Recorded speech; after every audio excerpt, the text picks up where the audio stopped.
One of the things that you might want to consider doing, especially as we get more into this one-to-one program, is creating a Google site specifically for the different sections you are teaching that um, semester.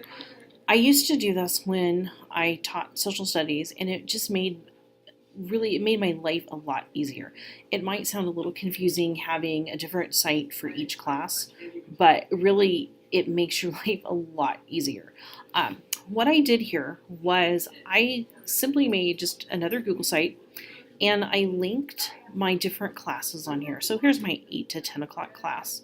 And the other thing that I did was I had each of my students make a Google site as well. And that Google site for them each quarter served as their digital workspace. They were able to do they were able to do independent work on there. They had a group workspace if they needed to do anything with a group. So I'm going to walk you through what a couple of these things look like. And we actually have tools at our disposal now that make this really easy to find student Google sites. But just for the sake of other students being able to find their peers' websites, I would highly recommend making a list, much like I did on here. So basically, all I did was I just went through, took my roster, put the names of the kids in here, and then I created a hyperlink back to each one of their websites. So I'm going to go ahead and click on Christina here. And I'm going to show you some of the things that she did. We were working on a project this particular quarter that focused on Africa. And I had a project template. Let me just go back to this and show you what this looked like. What the students had to do was they literally had to come through, copy all of this, and then everything in yellow was just kind of drawing their attention to here are the things that you need to change. So they had to go through and do a history of their country, the role of women and girls, issues facing their country, and we looked at art in their country as well. So you could make a template for really any project. I mean, this gives you the ability to spell out for students exactly what you want, but then they get to pick. They get to go out and find resources. You're not giving them the resources. You're giving them what you want.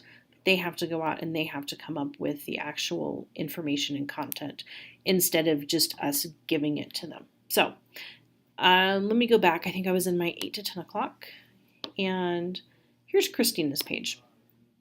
And again, she had just the history here. It follows exactly that template exactly.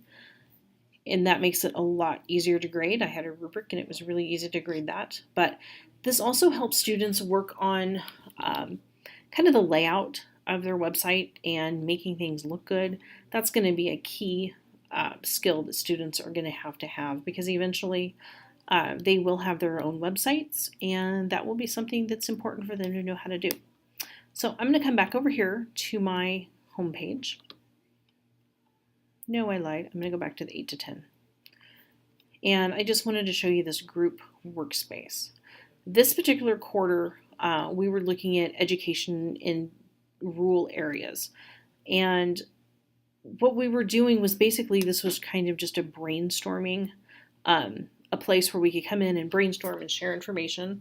And all of my students in here had access to this document if this will load. Some of these names are probably going to look familiar to you, but this was a couple years ago. All of these kids have graduated by now. But basically, I put in all of my students in that particular class as editors. And then they were able to come in on here and I divided the document up. I gave them each a space on here where they were able to write their notes. So it was kind of just a place that they could work on it when they had time. And they each felt like they owned part of this document. And then I don't remember what we did with it, but I was just really kind of showing you this space where we were able to collaborate all in one location.